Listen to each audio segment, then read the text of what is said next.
Okay, I'd like to call to order the February 17, 2026 City Council meeting at 7 p.m. We'd all rise for the Pledge of Allegiance. I pledge allegiance to the flag of the United States of America and to the republic for which it stands, one nation, under God, indivisible, with liberty and justice for all. Okay, we have a very packed meeting tonight, probably the most numbers I've seen on this. So I'll try to stay on task. Today, roll call, we have two online. Councilor Santiago and Council President Miller are online. Everybody else is president, does it? Our student rep may be here in just a little bit. Looking at the agenda tonight, looking for approval of the agenda. I think I want to maybe make one change, maybe two. Under old business, we don't have, I guess that just says second reading. Okay, under the resolution 26.01, we don't typically have public hearing on resolution. It more might be public comment. If anybody has a comment, same on new business, resolution 2602. Not a public hearing. Those are land use. It'd be more public comment. And Mayor Backus, the same for number 4 on the ordinance too. And number 4 on 926, we're going to do, that's obviously an emergency. So we're doing first, second reading. Again, that'll be just public comment, not public hearing.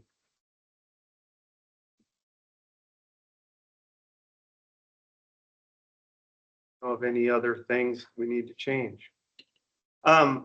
On resolution number 8, resolution 2603, resolution supportive measure, they haven't been assigned a measure yet. So when we get to it, it would have to be measured, measure as filed. If we don't have a number, or we'll have to wait. But can we just put measure X and then have it amended?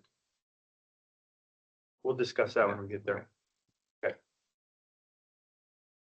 Looking for a motion to approve agenda as amended. Mr. Mayor, move to approve the agenda as amended. Counselor Haugen makes a motion. Any seconds?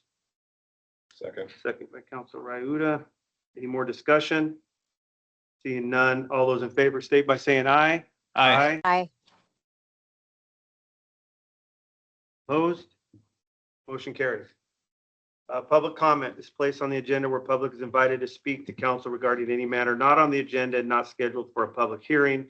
Members of the public addressing council are requested to give their name and city of residence.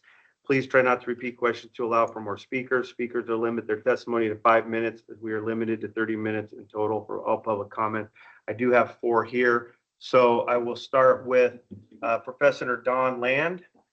You'd like to just state your name and city residence, and I'll start the clock when you start. Yes, sir. Mr. Mayor, Council, I was born here. I'm from here. But for the last 30 years, I've been working internationally with the United Nations, the ASEAN Union, Kingdom of Thailand, Cambodia, Laos, Myanmar, and Malaysia and Indonesia. For that time, my profession expanded greatly from simple sustainability to sustainability plus momentum and profit. I'm here tonight because I have a conflict with the meeting that you have on the 19th. That's what I was originally going to come here for. But the VA hospital is bringing me inside for foot surgery. So here I am. There's a lot of things I want to talk about, a lot to unpack. So I need to make some kind of schedule of meeting with you officially. Right now, I represent as administrator to the Grand Monk of Theravada Buddhism. I'm sure you've seen the Walk for Peace. Yeah. Well, this is another phase of it. And what we're going to be doing is President Trump came to us last year in September, and he organized for us to make a $15 billion trade deal with the state of Oregon, dealing with sustainability products and other kinds of advanced technologies and things like that. So the Grand Monk has authorized me to come here to do business. That's why I'm not here on a diplomatic visa, because on a diplomatic visa, you can't do business. Now, why here in Scappoose? The reason why is because you have the Clackamas County, what do you call it? The Special Economic Zone. So I want to get involved with that. I want to get involved with you guys about the developments that you got in mind, and maybe we can expand your horizons. What we're thinking is to install a freeze dry plant for organic herbs and medicines and berries and all kinds of things. So we want 2 places on the coast and 1 here as a transit hub to the PDX for Portland. And like I said, I've been gone from Scappoose for 30 years now, but this is my home. My family lives here. We're from Dixie Mountain, if you ever know where that is. So I want to try to make an effort to bring some trade, some economics to you. Yeah, that's why I'm here. I feel like I kind of jumped the gun because originally I wanted to do this on the 19th, so I'm not quite prepared. That's fine. Typically, we don't talk a lot in this public comment period. It's more to take in the information. Yeah. And then I'll get with our city manager and we will reach out to you. We got all your information.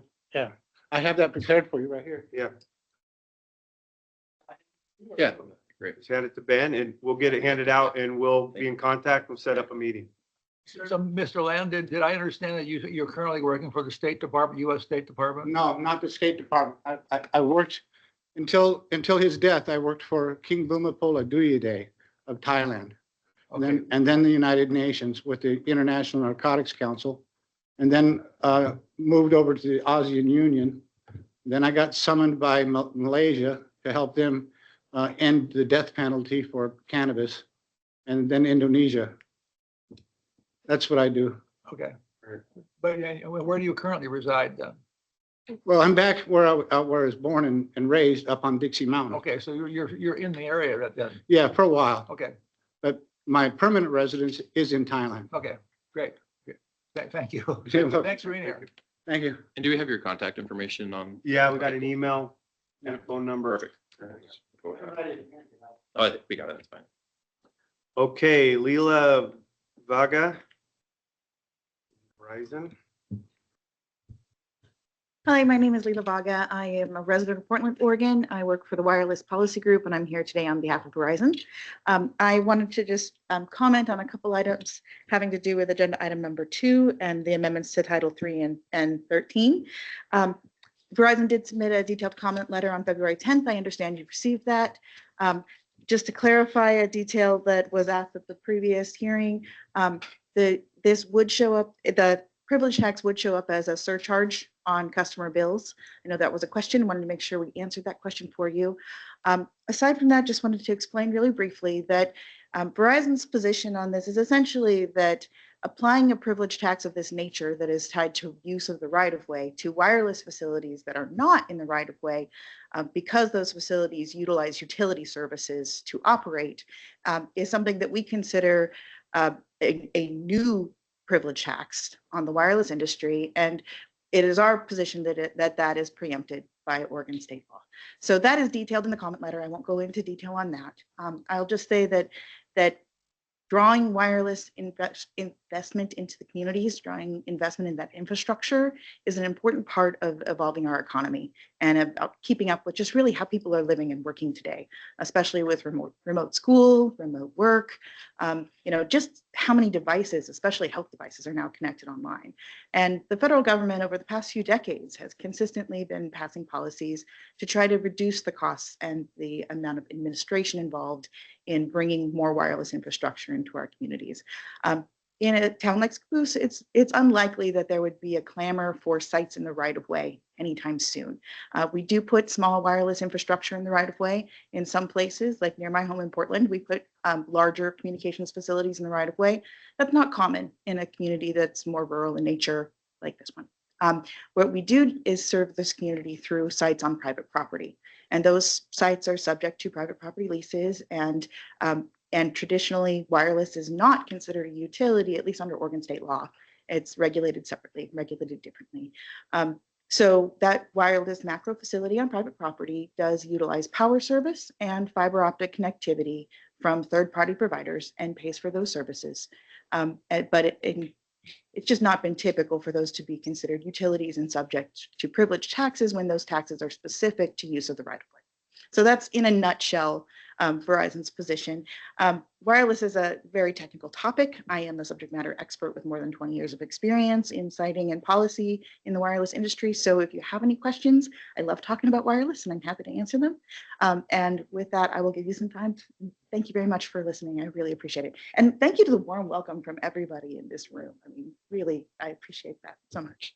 Well, thank you. And we did receive a letter from Troy that we'll submit into public comment. So it's official now. And I'll talk more with Ben about this to make sure going forward that we're making sure we're doing everything properly and correct.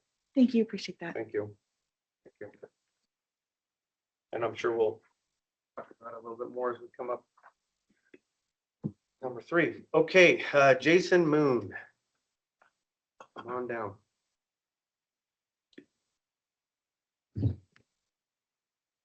Good evening. My name is Jason Moon. I'm a resident of Columbia City, former resident of Scappoose here. I know many of you, and I am here because I can't stay for the whole meeting, but I want to thank the city of Scappoose for their support over the years. Some of you know I was the director of the Columbia County Small Business Resource Center and another small business program called GROW. And unfortunately, with the dissolution of Columbia Economic Team, the staff was left without those positions and programs. We've been working really hard behind the scenes with Ben and staff here to ensure that all those programs find homes. And again, I just want to thank the city of Scappoose for being really great partners and allowing the opportunity for those programs to live on. I'm very fortunate because one of those grants was the Northwest Innovation Hub. It was the newest grant that we were awarded. And that's a regional grant that covers Columbia, Clatsop, and Tillamook counties. I was able to successfully transfer that to the Oregon Entrepreneurs Network. And with that, they offered me employment to come over and run that program. So I'm not going anywhere. I'm still here in the county. I'm still serving Columbia County. And still great partners with the city of Scappoose here. So I just want to say, because I can't stay for the entire meeting, that I show my support for the city of Scappoose carrying on the ROI BRE grant and the Growing Rural Oregon Ford Family Foundation grant as well. So thank you for your time. Well, thank you for all your service in that. And it'll be interesting to see going forward how the Innovation Hub can help and how we can team up and work together some more. Yeah. Appreciate it. Thank Thanks, you. Okay, we go. Ms. Higas.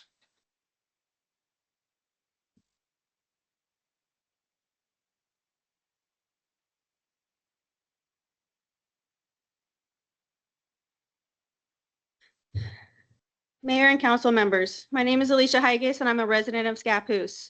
I want to briefly clarify 2 comments made at the last meeting so the public record is accurate before raising new questions about the proposed use of flock cameras. First, regarding the general fund. At the prior meeting, my comments were described as incorrect because the city has a positive fund balance. To clarify, I was talking about the current year spending, not cash on hand. A fund can still have money in the bank while spending more than it brings in during the year, with the difference covered by reserves. I'm clarifying that so the record is accurate. Second, regarding my public records request for employment agreements for both police and certain city employees, my request was accepted, paid for, and processed by the city. While employment agreements were produced for some city management positions, no salary information was disclosed for any current police officers. Only 2 prior police chiefs or acting chiefs were included. My concern was never about what a document is called. It was about transparency. Even when someone is a city employee or covered by a union agreement, their pay and employment terms are still set through appointments, council actions, or salary schedules. The public has the right to understand how those decisions are made, especially when personnel costs are a major driver of the general fund. I'm clarifying this because that distinction was missed last meeting. With those clarifications, I want to turn to a new issue: flock cameras. It is my understanding that Chief Llewellyn has already applied for a grant for flock cameras, and the city is now awaiting to hear whether that application is approved. Based on recent statements, it appears that meaningful discussion is being deferred until after a grant approval. In other words, apply first, discuss later. That sequence matters. Applying for a grant is not a neutral step. It signals intent and positions the city to move forward before the community has an opportunity to discuss whether this technology should be used, under what conditions, and with what safeguards. I also want to be clear about the nature of this technology. These are not just license plate readers. Flock Safety's own material describes this as an AI-driven surveillance platform with audio detection capabilities, including gunshot and other sound-based detection. That significantly expands the scope of what is being proposed and makes clear policies and safeguards even more important before deployment. Grants typically cover initial equipment costs, but they do not often cover ongoing monthly subscription, data storage, or maintenance fees. That raises a critical funding concern. The police department is funded through the general fund, and flock cameras involve ongoing monthly service costs. Unless the city has identified a separate funding source, those recurring expenses would fall on the general fund, the same fund that is already operating with an ongoing imbalance between revenues and expenditures. Before adding new recurring obligations, residents deserve clear answers. What is the monthly cost of the flock contract once grant funding ends? Which fund will pay for that ongoing expense? Has this cost been incorporated into long-term budget planning? I also understand that potential camera locations may already be under consideration. If so, that suggests planning is occurring before policies, safeguards, and community input have been established. That raises additional questions. What policies will govern data retention, access, and permissible use? Who will have access to the data and under what circumstances? What safeguards will prevent misuse or expansion beyond the original intent? Finally, the mayor stated that the city intends to move quickly once grant approval is received. That statement needs clarification. Does move quickly include time for public discussion and council adopted policies? Or does it mean implementation before residents have had a meaningful opportunity to weigh in? I'm not asking the city to reject technology outright. I'm asking that process, transparency, fiscal responsibility, and community input come before commitment, not after. Because once surveillance infrastructure is installed, the decision is no longer theoretical. It becomes permanent. Benjamin Franklin warned that those who would give up essential liberty to purchase a little temporary safety deserve neither liberty nor safety. Public safety and civil liberties are not opposing values, but protecting both require deliberation, transparency, and restraint. Thank you. Thank you. I don't speak for all of us, but those are good questions that I do have as well if we do go forward with this. And definitely the public, the transparency and getting input from all the community members is high on my priority. Before I would ever enact this, I'd want to hear from everybody and learn more about it myself. So I think going forward, that's at least Well, shouldn't that be done before we applied for a grant? that I'm not. Okay, thank you. Okay, moving on to consent agenda. Tonight's consent agenda consists of January 20, 2026 City Council meeting minutes, February 7, 2026 City Council retreat minutes, and bid criteria authorization, design build services, Veterans Park inclusive playground. For the newer counselors, we have these things are on the consent agenda. If at any time you do want to pull them off and discuss them, let us know like ahead of time and we would pull them off and discuss. Otherwise, we've all looked at them and they would just show up on our consent agenda. So seeing that, looking for a motion to approve tonight's consent agenda. I'll make a motion to approve the consent agenda as presented. Mr. Holmes makes a motion to approve tonight's consent agenda as presented. Any seconds? I'll second. Second by Councilor Marquis. Any more discussion? Seeing none, all those in favor state by saying aye. Aye. Aye. Opposed? Same sign. Motion carries. Thank you.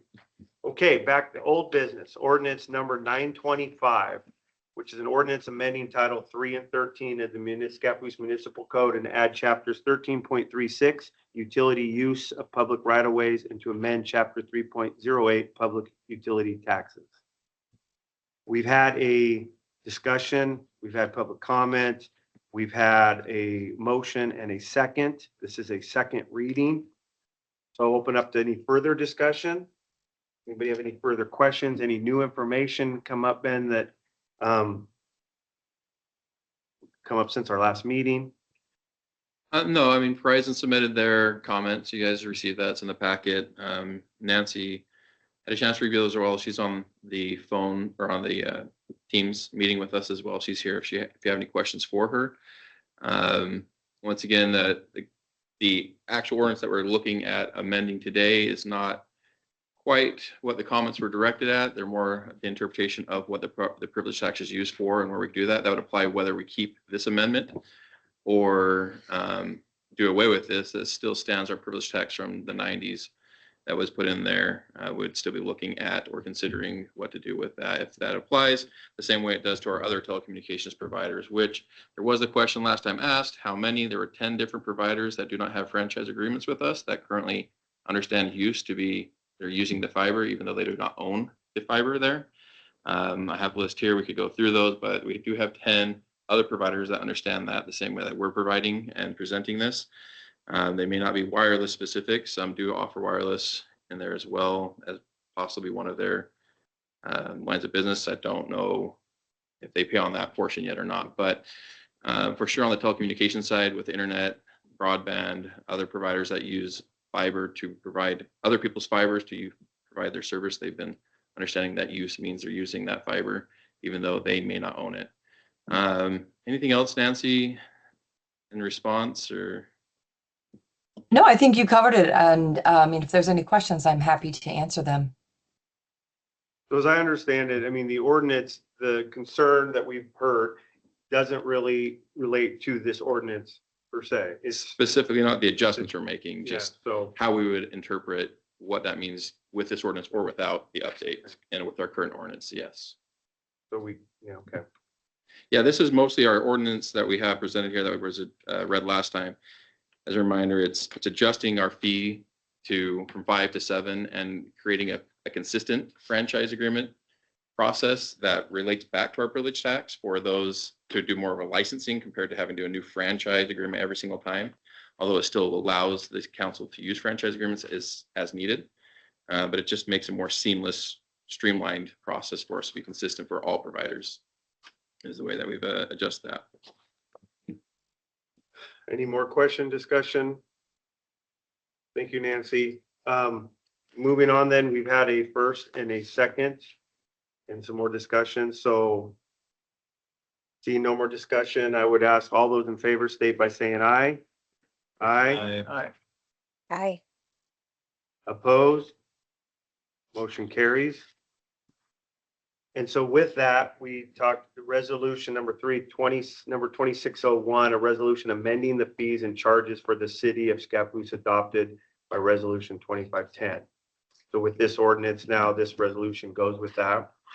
Yeah. I mean, you don't adopt it separately, but it is in relation to that. It's with the way that our code is set up, the resolutions, fees and percentages are typically done by right of way as opposed to in that ordinance. So this is talking about right of way fees for those who do not have, they do not provide services in maybe our neighbor in this area, but they have infrastructure that goes through our right of way. Just the registration fee, the license application fee. So it's just adjusting or amending our fee schedule to accommodate what the new the ordinance has, the new things in the ordinance. And we did not discuss this at the last meeting. We didn't vote. Right, yeah, because resolutions are done right away. We wanted to make sure that the ordinance had been adopted first before we addressed or had you vote on this resolution. It was provided last meeting, but we didn't vote on it. So now I'm looking for a motion to approve resolution number 2601, a resolution amending the fees and charges for the city of Scappoose adopted by resolution 2510. So moved. Councilor Haugen makes a motion to approve. Any seconds? Second. Second by Councilor Ryuta. Any more discussion? I have a question Yes, for Nancy. Mr. Santiago. Let me, 1 second. Okay, I'm just curious, Nancy, just your opinion on this. Is there any possibilities that that they of double charging the consumer, or is there any about auditing issues? Because I don't see anything. There's no measurement of no cost study um, or enforcement plan here. So what's your take on that? Sure, thank you for the question. The fees that are set up in this resolution there's only 3 of them. The first one is, we're calling it a right-of-way fee, and as Ben said, that's a fee that would apply to an entity that owns facilities in your rights of way, like like a fiber pipeline, whatever it might be, but doesn't have any revenue. So the privilege tax, which is based on a percentage of revenue, wouldn't yield any payment. So this would set up a per foot fee for those entities. The other 2 fees that are set up in this resolution are a registration fee, which correlates to the registration requirement of the new ordinance that was just adopted. That is for entities that use facilities in the rights of way but don't own any facilities. And so that was designed to just cover the city's costs of putting together the application and just the management that it takes to get people to fill out that form and do whatever needs to be done on the administrative side. And same with the third fee, it's the application fee for the license. The license is basically replacing franchise agreements. So that's a slightly more detailed process than the registration, because that will apply to companies that own facilities in the rights of way. They will need to provide evidence of insurance and certain things like that. So it's a little more time consuming. So the fee is a little bit higher to account for the costs of administering that application. But those are both the license application fee and the registration fee are both designed to be just cost recovery for the city. Does that answer your question? Yes, thank you for clarifying. Yes, I just wanted to also clarify for anyone, because obviously this is not my something that I know, but that was making sure that that this is brought up and clarified. Thank you so much, Also, Nancy. Councilor Santiago, just to add to that, for duplication, not having duplication of fees. So if you have any fee that applies to those people who have infrastructure in a right of way, if they have customers, they will be charged one way. If they don't have customers, it's a different way. You don't get both. So you're not going to get charged for having infrastructure in the right of way and have to pay a percentage on users. It's one or the other is the way it's set up. Okay. Thank you, Ben. Does that just apply to consumers, or is that also corporate customers? So if somebody has some fiber, but there's no consumers that are generating revenue for that fiber, does the company, does Verizon count as revenue in this scenario? So are you saying if it was fiber that was just funding to Verizon? Yeah, that seems like it's revenue. Are they also then getting charged this right-of-way fee? Nancy, that would be a good question for you. If they do not get revenue from any customer, whether it's like an end user resident, like a residential customer, or any wholesale revenue, then it would be the per foot fee, the right of way fee. If they have revenue from either of those sources, what we would call, they're wholesaling to another company that's providing services, or they're serving end user customers, in either of those situations, they would pay only the revenue-based privilege tax. Yeah, thank you. That answers it? Okay, thank you. Yeah. And I'm assuming we're not the only city that does this. They all do something similar, might be different amounts. For right-of-way type fees, yeah. And ours are hopefully in line with everybody else. Okay, any more discussion? Seeing none, all those in favor state by saying aye. Aye. Aye. Opposed, same sign. Motion carries. Okay, now we're on to a new one. New ordinance number 926, an ordinance relating to solid waste management and collection within the city of Scappoose and granting an exclusive franchise to Waste Management of Oregon Inc., therefore defining the terms thereof, repealing all ordinances or parts of ordinances in conflict herewith, and declaring an emergency. So tonight, would you like to take it from here? Sure. Yeah, just a quick summary. We talked about this a little bit last time. Waste Management's franchise expires tomorrow. So we brought it last time just to talk, but we didn't have the actual wording. The idea of this franchise is a little bit different than telecommunications. We have to do a separate franchise for that. But the idea was to have it molded pretty much very similar to where we have a consistent process that we can keep renewing. So it has in there 5-year terms, but we can renew that going forward until the city so chooses to not renew that anymore. So we're not locked into an extreme long-term commitment there. So it's actually beneficial to both sides, that type of agreement in there. It also allows us to, even after the first 5 years, that even in the next consecutive renewal, that we can, if there is a need to renegotiate, we can still do that mid-cycle as well. So it gave us a lot more flexibility than being locked into specific 5-year terms every time, which is great. It is also moving the franchise fee from 5 to 7, which is consistent with the rest of our franchise fees that we have been moving to be consistently equal for all of our utilities across the board. And yeah, this has been reviewed by their attorney, by Nancy as well, to make sure that we are hitting all things that make sense. There's not a lot of other changes compared to our last ordinance besides those main items. Everything else is more clerical and just make sure code and statutes match and adjusting language to match current terms and things that are in the agreements. Counselor Mr. Holmes. Mayor? Yes, for items 4 and 5, I'm going to go ahead and again recuse myself. As stated previously, the organization I work with holds a number of funding agreements and contracts with WM around the state. So I will not be weighing in on this decision tonight on either of those. Thank you.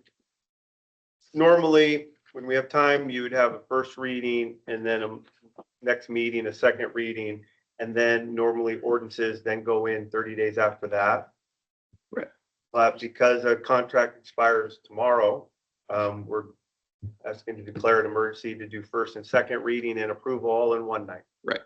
And it's good that we brought it up last meeting a month ago to discuss. And so I'm gonna, is there any public comment that wanted to discuss this or have any questions on it? I'd open that up at this time. Seeing no public comment. I am looking then for any more discussion before I entertain a motion to approve.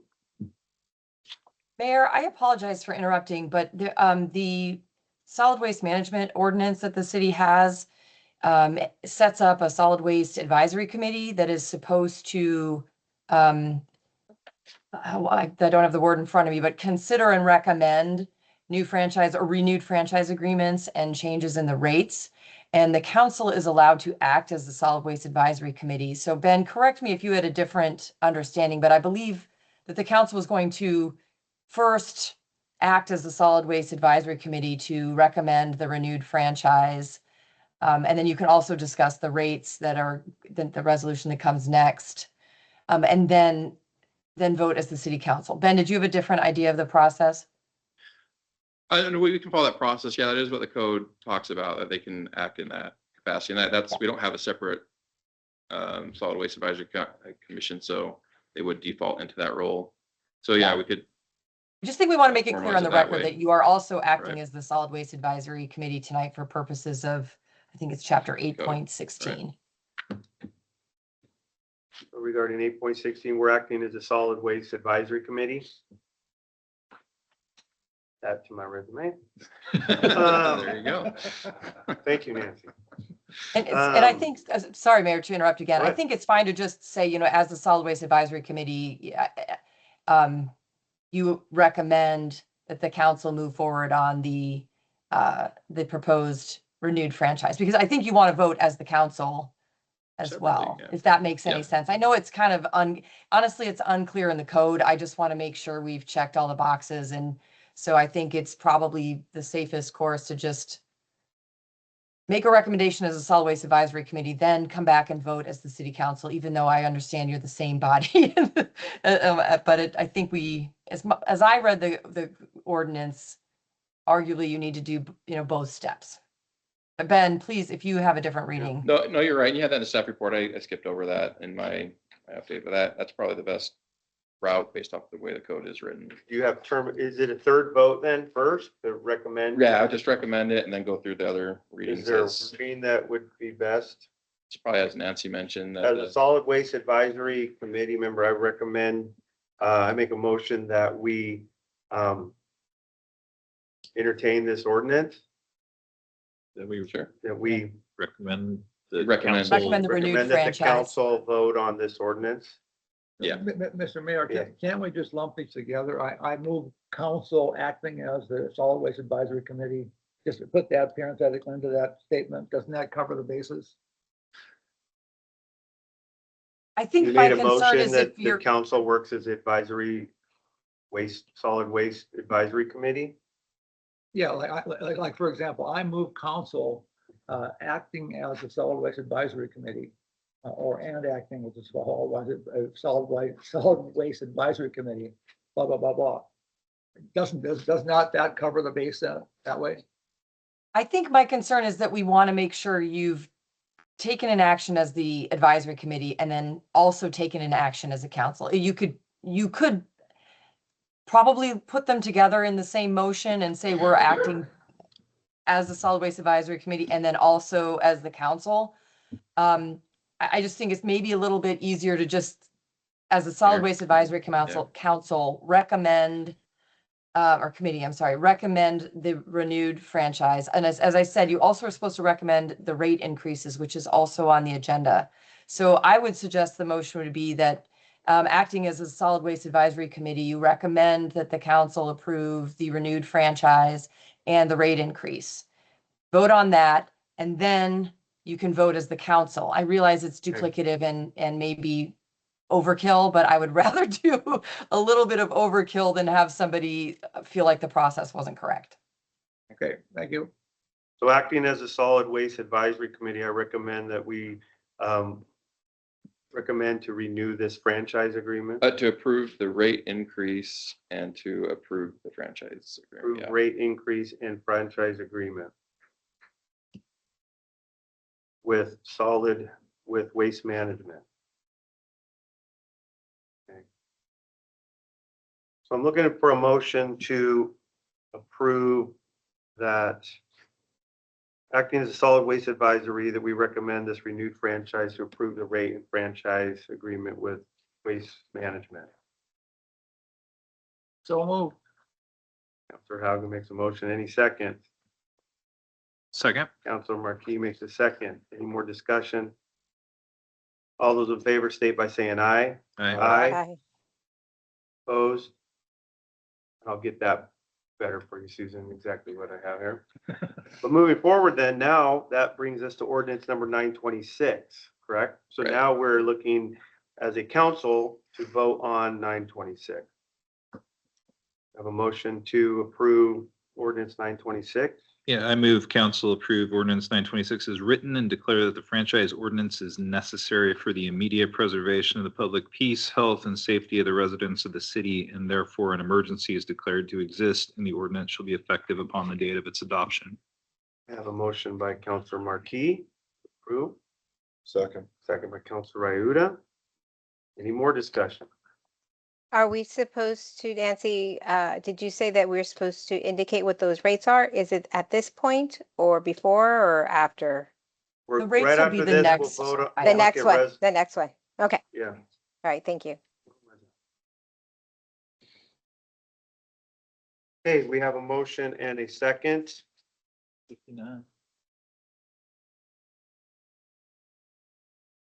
Motion to approve ordinance 926 is written and declare the franchise ordinance is necessary for the immediate preservation of the public peace, health, and safety of the residents of the city, and therefore an emergency is declared to exist, and the ordinance shall be effective upon the date of adoption. All those in favor state by saying aye. Aye. Aye. Opposed? Same sign, motion carries. Now looking at the rate. Real quick, Nancy, do we have to still do a second reading though? I think it's believe you do. I don't have the charter language in front of me, but I Was I supposed to do that Believe you before need we to do vote? two No, you're readings. fine. I have it right here. Yeah, it just says that you can do both the first and second in the same meeting for the emergency, so. Or do I read it again? Yeah. An ordinance number 926, an ordinance relating to solid waste management collection within the city of Scappoose and granting an exclusive franchise to Waste Management of Oregon, Inc., therefore defining the terms thereof, repealing all ordinances or parts of ordinances in conflict herewith, declaring emergency. And we've had a motion and a second, and a unanimous vote, or do I vote again? Yeah, let's vote for the second reading just for good cause. Do I have a motion to approve that again? So moved. Counselor Haugen makes a motion to approve. Any just second? I'll second. Second by Counselor Marquis. Any more discussion? Seeing none, all those in favor state by saying aye. Aye. Aye. Opposed? Motion carries. It's better be safe. We're good now. And now we're at resolution number 2602 pertaining to this, a resolution establishing the rate schedule and franchise fees for solid waste management and collection services in the city. And in your packet, you have all their fees. Yeah, so this is just an update, basically, because we moved from 5% to 7%, so taking the current rates and adjusting for that franchise fee. So they have the updated rates with those. And then they also provided separately for the council what it was before and after, so you could see those differences in the extra 2% in those fees compared to where it is current, so. If you have any questions as well, we do have Waste Management, have two representatives here as well. They're in the back, just wanted to recognize them and thank you for coming to the meeting as well. We doing okay? Is there anything else we need to know while we have you? Seeing none, I'm looking for a motion to approve resolution number 2602. A resolution establishing the rate schedule and franchise fees for solid waste management collection services in the city. Mr. Mayor, I move council approve 26-02, a resolution establishing the rate schedule and franchise fees for solid waste management and collection services in the city as written. I have a motion by Councilor Ryuta to approve resolution 2602. Any second? I'll second. Councilor Marquis, second. Any more discussion? Seeing none, all those in favor state by saying aye. Aye. Opposed? Same sign, motion carries. Thank you. Thank you, Nancy, for all your help on this. Thank you, Nancy. Thank you. you, Sorry Dana. for the clunky process tonight. Have a good evening. Thank you. Well, do better next time. 5 years, is that the contract? Yeah, All right. well, next time we can renew it, so we made it simpler. I won't have to do that again. Okay, number 6, POLPAC, Regional Economic Development Programs. Jackie Pewitt, Sarah Lou Sarah Lou here. is actually here online. She'll be presenting, Great. talking about that. Sarah Lou, if you would like to take it away. Hi, thanks for having me tonight. As Ben mentioned, my name is Sarah Lou. My last name is Heath. I am the Executive Director of the Columbia Pacific Economic Development District. And I just wanted to join you guys tonight to share a bit about our projects and programs as we work with Scappoose and have the pleasure of knowing Ben and Lori and some of the team out there. I am wondering, I sent a presentation over and I know it was included in the packet. Is it possible for someone to share that? My share screen is blurred out. It's not allowing me to do that as a visitor. Give Susan here a minute to see. We do have it in her packet. She'll try to see if she can get it up online. Okay, well, I do have a copy of it on my own, so maybe I'll just dive in and hopefully we can get caught up there as well. So as I mentioned, we have a nice long name. We're your friendly regional economic development group. We were founded in 1994, and it's our mission to diversify and strengthen the economy and the livability of Northwest Oregon. And we define Northwest Oregon as Columbia, Clatsop, Tillamook, and the western part of Washington County. In our regional role, we facilitate partnerships and collaborations. We maintain strong federal partnerships and provide tailored on-the-ground services. And some of those services include grant writing and administration, our small business revolving loan fund. We recently worked with Columbia County to pass the commercial property assessed clean energy that we're the regional administrator for. We have a brownfield redevelopment program. We administer the Northwest Oregon Transit Alliance, and that does include the Columbia County Rider. And we develop and maintain the comprehensive economic development strategy for the region. She does have it up on board, so she'll try to keep up with you on the screen now. Awesome. I appreciate that. And feel free, anybody, to just jump in. We have, I could talk for a while, so if you've got any questions, feel free to just give me a little nudge and we'll stop and get those questions. So I can see just the edge. So on the next slide, we dive into talking about community development block grants. We serve as the fiscal sponsor for a lot of folks when they need a grant, but maybe are just forming their nonprofit, or they need to partner with an economic development group. But one of the specialty grants that we administer is the CDBG grant. These are HUD funds that are passed through Business Oregon and on to municipalities and nonprofits for all sorts of things that serve generally low-income people. We've done a lot of work in Columbia County, including with St. Helens, Vernonia, and Clatskanie on these. So if Scappoose is ever looking for a CDBG grant and worried about internal capacity, because Oregon does, as Oregon does, and puts a good number of reporting requirements on this, and there are federal crosscutters and some other things that we can help out with. So do you help with like remodeling of schools and community centers? That Communities- type of grant? Sure, there's a number of eligibility criteria, and it's usually that they serve low-income people. And Scappoose isn't generally has census tracts that are low AMI, but there are things like community centers, like senior centers, and food banks that their clientele is just traditionally low income. So if there are projects like that, we can help out with those. Yeah.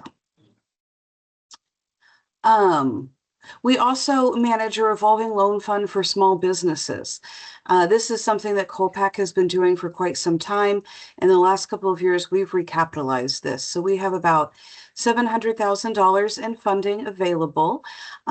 This is considered flexible financing, can be used for equipment, real estate, working capital. And we do want to mention that this complements traditional financing. We don't compete. One of the things that we do require is that someone has been rejected from a traditional bank. But we can also partner with a bank or a credit union if they're comfortable, maybe 80% of a loan in their portfolio and they need somebody to provide that gap financing. That's often where we come into play for that. And I think right now in your neck of the woods, Hugga Bubba Boarding and Doggy Daycare is one of our clients that's happy enough to have us share their name with folks.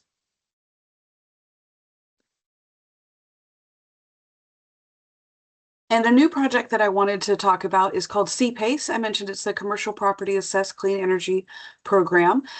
This is a debt financing tool for commercial property owners that can cover up to about 100% of project costs. And so this is for new construction or major rehabilitation where energy efficient improvements, water conservation, or even seismic resiliency upgrades are coming into play. And what we can do is help match people with financing groups that will take on these projects. And the loan is registered through the assessor's office. And so one of the perks of this project is that it moves with the property as opposed to the property owner. So it can take on terms as long as the life of the equipment or building.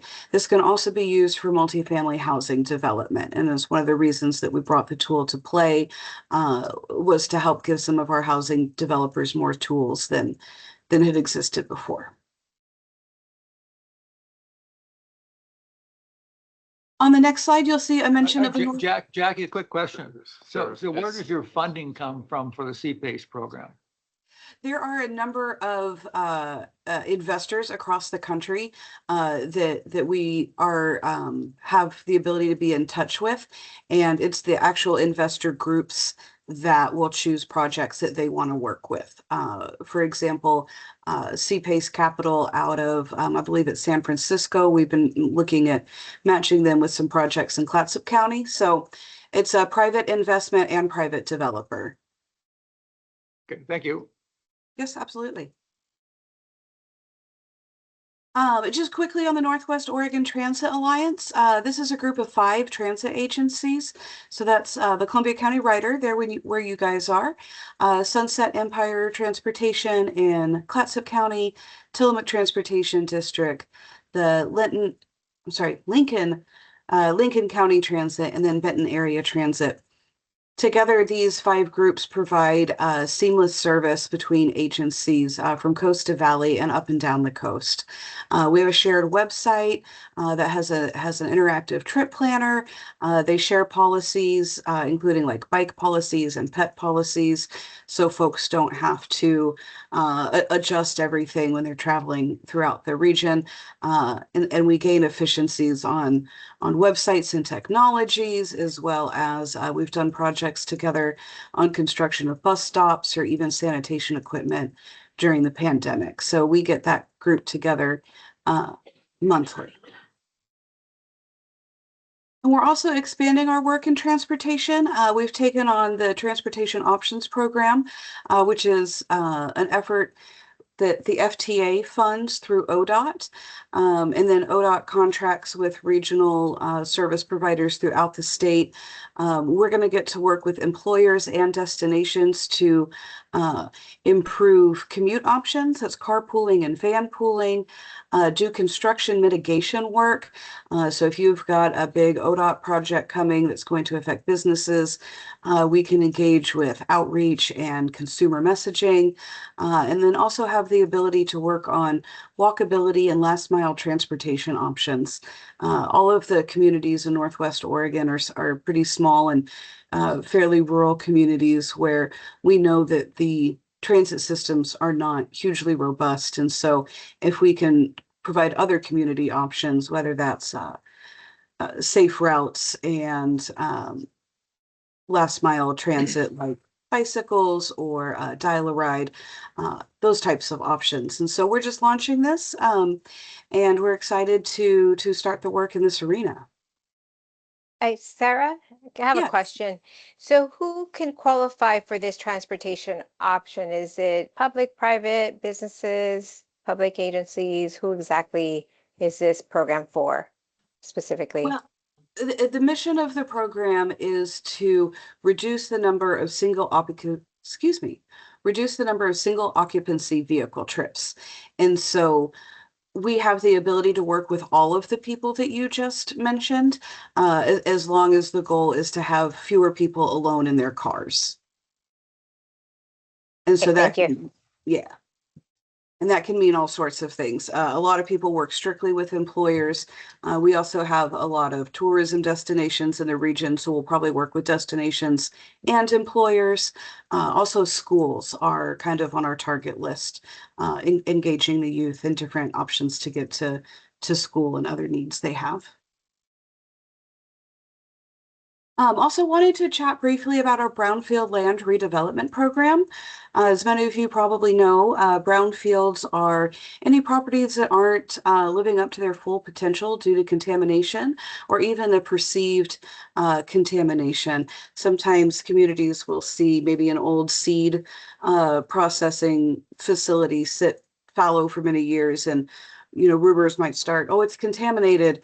And through our brownfields program, we've got two things happening right now across the region, including this Colpack assessment grant.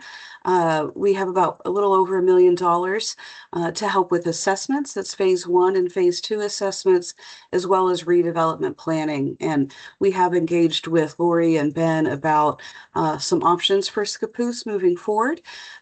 We are just starting this program as well. So we're looking to contract our qualified environmental professional. And then we can meet directly about properties and look at how to ensure that all of the properties within the UGB are really living up to their full potential. And after a property is assessed, it might be found clean and they're able to achieve a no further action letter. That can really move development forward for a property, invigorate people's interest in buying it, knowing that they're not going to acquire liability. It might also find that a little cleanup is necessary. So if cleanup is necessary, we have a revolving loan fund for brownfield mitigation where we can lend at very favorable terms to public entities or private entities to get rid of that contamination, whether it be maybe hazardous building materials like lead and asbestos, or if we're looking at maybe a vapor barrier on an existing building, or even soil removal for something that's in pre-development. And then the last couple of things that I wanted to mention include our CEDS. That's what we call our Comprehensive Economic Development Strategy. This is updated every 5 years and does include partners from all 4 counties that we serve. We typically do a SWOT analysis in each county, invite all of our cities, major employers, ports, large employers, anybody that's really interested in economic development. We look at our demographics and economic trends and produce a fairly broad scope strategy to increase jobs, business retention, etc. And this is one of the requirements of being an economic development district, as Colpack is. That is something that the Economic Development Administration assigns to organizations, and ensuring the CEDS is instituted is one of our key functions. So we have about 2 years to go for the next major update. And we do try to keep the scope of this broad because often when you're looking at federal funding, there's a question that says, does this project align with your regional CEDS? So we want to ensure that that everybody has a place in that document. And then lastly, since we're sharing our projects and programs with many partners around the region, we also wanted to share this look back of our last 5 years of work, where it shows our CEDS goals, which include modern and adequate infrastructure, regional collaboration, supporting business, retention and expansion, resiliency, not only against maybe natural disasters, but also economic shocks, workforce development and transportation. So you can see here over the last 5 years, many of our CDBG projects have been in Columbia County. We have been working on housing. Some of the county housing studies that we've been doing with Columbia County have been funded through Colpack and DLCD. And you can see just a number of the programs here. And these are not with any multipliers. This is direct funding that we've put into the region. And so with that, I just wanted to give my appreciation to Ben for having us here tonight, letting us share a little bit about what we do. And if any of these services you think would help your community or your businesses, I'd be happy to talk with anybody specifically about something that they had in mind. Thank you very much, Sarah. Appreciate it. Yeah, looking forward to how we will interact now going forward, especially with the new opportunities that we have. I know as a board member of CET, we worked with you guys quite a bit, and so I'm looking forward to how that comes to Scappoose now. So we're looking forward to it. Any questions? Well, thanks again. Great, thank you. Bye-bye. Appreciate it. Bye-bye. Thank you, Sarah. Thank you. Okay, number 7, Whoville recap. Janet Williams. Drew. Waiting for moral support here.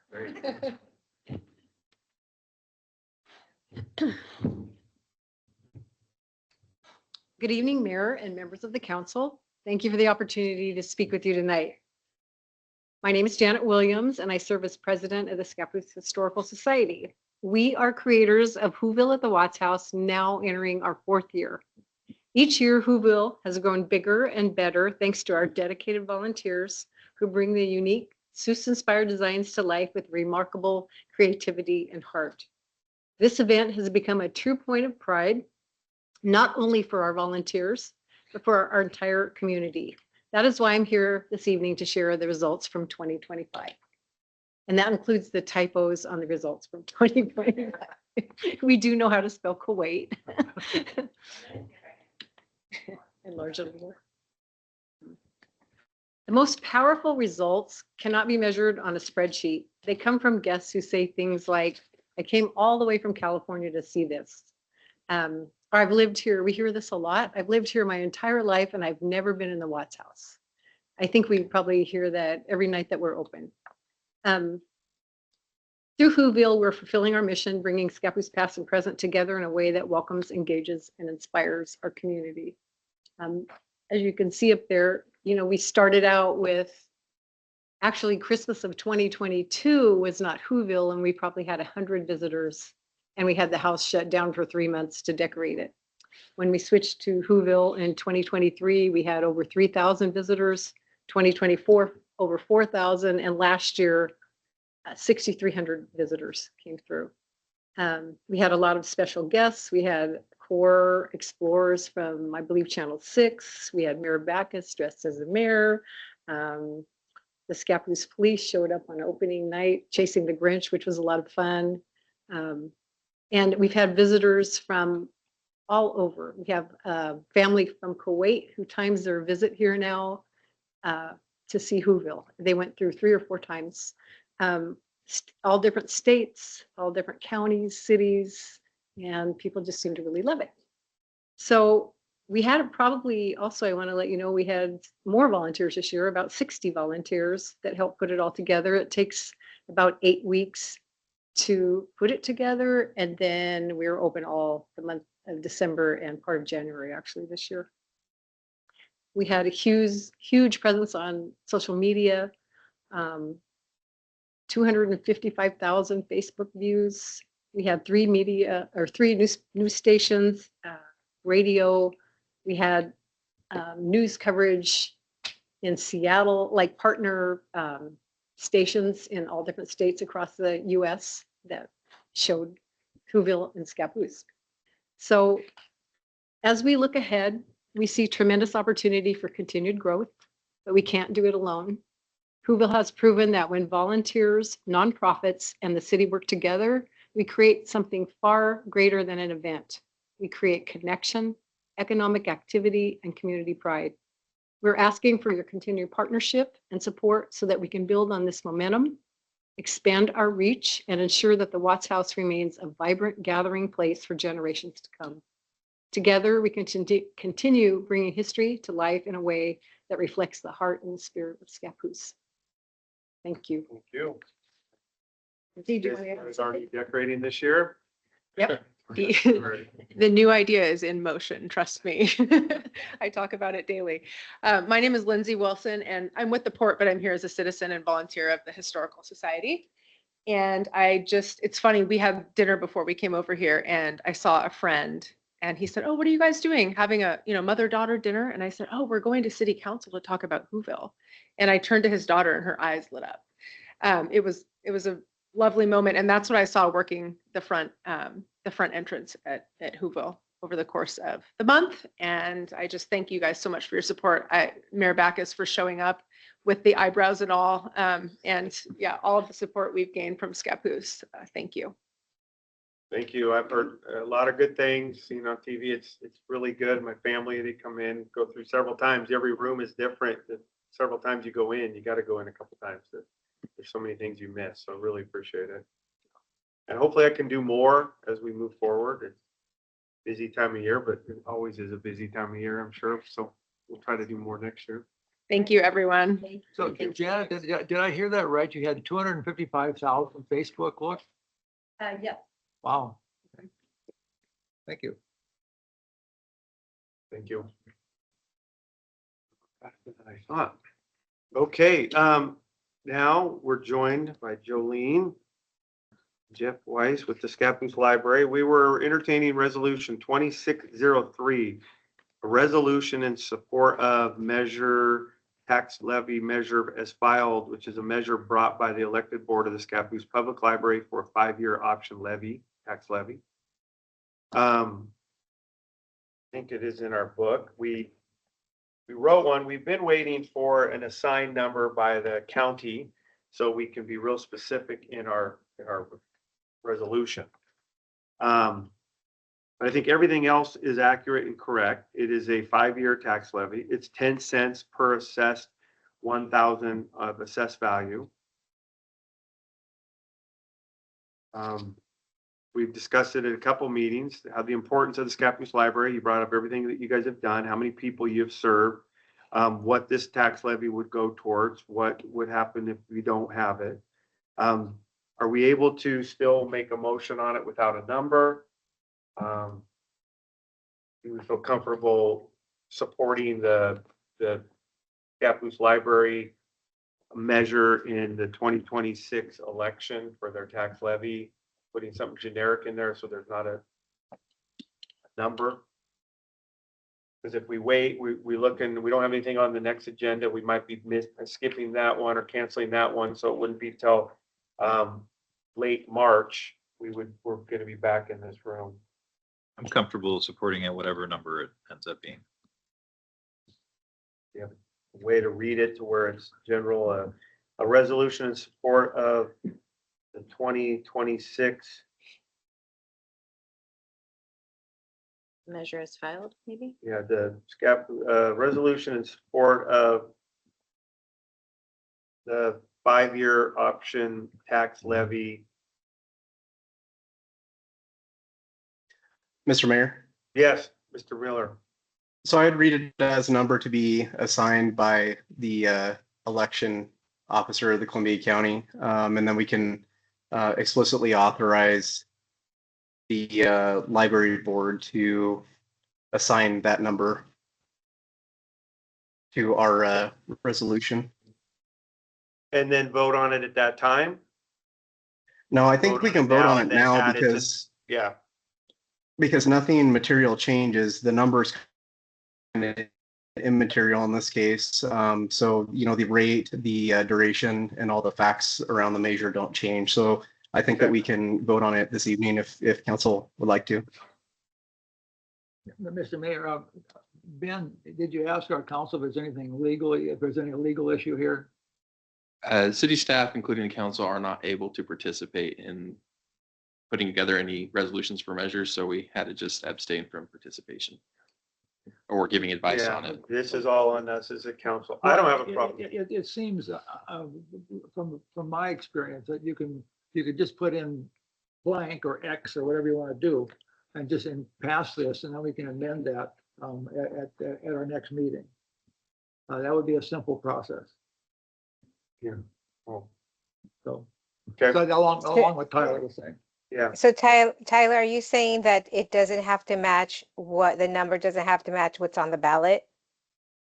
Is that what No, you're saying? it does need to match. So the elections office has not assigned the number yet. So they'll assign the number in the coming weeks.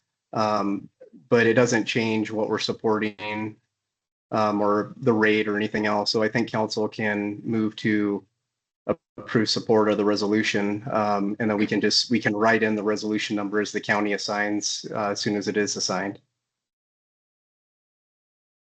So the resolution in support of a resolution supporting the measure brought by the elected board of the Scappoose Public Library for a 5-year option tax levy in the 2026 spring election. Ready? I was just going to make the suggestion that as the signed number does not exist yet, and in the effort to make sure that it's absolutely clear what we are supporting, that the final whereas be read in to the motion on which we would vote. That way, there's no question on what we voted. Numbers assigned, it's simply counter reporting. Can you state that how that would legally go into the resolution? Well, if we made the resolution, that I would propose that we vote on resolution 26-03, a resolution in support of measure to be as filed. A measure brought by the elected board of the Scappoose Public Library for a 5-year option tax levy, being the levy tax will be 10 cents per assessed 1,000 of property value for properties within the Scappoose Library District for a period of 5 years. So you. I agree with that, and we can, I'm sorry, and we can, go ahead, Joel. Well, so you'd change the resolution we have before us then? I would simply read it into the motion that is made. Just for clarity's sake, because it does not have an assigned number. If it had an assigned number, we wouldn't worry about that because the assigned number would match the rest. Correct. And so that's basically saying the same thing as amending this to correct the assigned number. Would we then have another resolution 2604 next month? Well, right, we can just Correct. amend the resolution when we meet next time, but this gets the monkey off the back of the library district. So they can So go. a ahead. resolution in support of measure to be assigned by county. A measure brought by the elected board of the Scappoose Public Library, 5-year option tax levy. Let's ask the library district for advice here. I'm sorry, I may just be being a bit over cautious and over. Be that way. Say, Yeah, so we do have an election lawyer that we've been partnering with. And I talked to her about this, and it's absolutely okay for us to do this without the number on it. Doing the language you suggest sounds fine. What Tyler suggested sounds fine. So just move forward with that. Well, then if somebody would like to make a motion. Do you think we need to add a whereas that the number once assigned will be added here? Or, No, Mayor, go ahead. the discussion on the record makes clear what council's intent is, and we've had that discussion, so I think we're fine. Okay.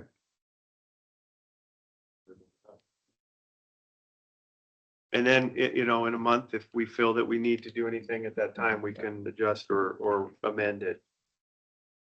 That's correct. There's nothing keeping us from making an amendment to this resolution in the future if council decides to do that.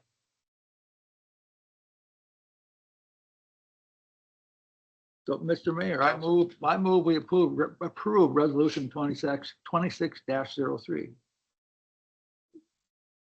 With any amendments or as written? As written. Counselor Haugen makes a motion to approve resolution 2603. Second. Counselor Ryota seconds. Any more discussion? All those in favor state by saying aye. Aye. Hi. Opposed? Okay. Just want to make sure we do it right, so you guys get the credit there, and we've got a month now to discuss, and if we have to make any adjustments, we will. We should have a number by then. Yeah. Mr. Mayor, we can bring this back with the final at the next council meeting just to fill in where the highlights currently are, to solidify it further. But council's action and the discussion on the record on this matter clearly proves that the majority of council has voted to support the library district option levy resolution 2603. Perfect. Thank you for clarifying. Okay, moving on, 2026 city council liaisons, city councilor liaisons. We'll briefly go through this. At our retreat, we kind of discussed. You have there in front of you, Columbia County Council President Tyler Miller, Economic Development Committee, Councilor Jeanette Santiago and Mayor Joe Backus. We'll discuss that as we go. Historical Society in Watts House, Councilor Marty Marquis, Ms. Williams, Janet. Your board meetings for Historical Society, third Thursday of the month at 10 a.m. First.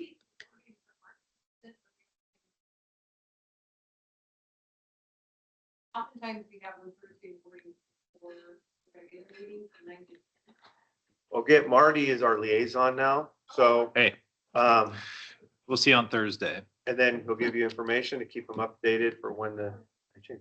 Perfect, thank you. Parks and Rec, Counselor Kim Holmes. Schools, Counselor Joe Halgan. Senior Center, City Manager Ben Bergener. Traffic Safety, Council President Tyler Miller. And CERT Committee, Counselor Kim Hall. We can adjust this at any time, add to it if there's groups that we think we want to have a representative at to come and give us some feedback. We can take them off if needed. I've known we've done in the past, but do we want to entertain a motion to approve this liaisons? So we're all in support, or we need to? Well, I don't think there's really, those are our liaisons for this year. Yeah. Okay. I was gonna say, if Councilor Iota is not on this list, if there's anything you're interested in as well. Happy to do service as I am needed.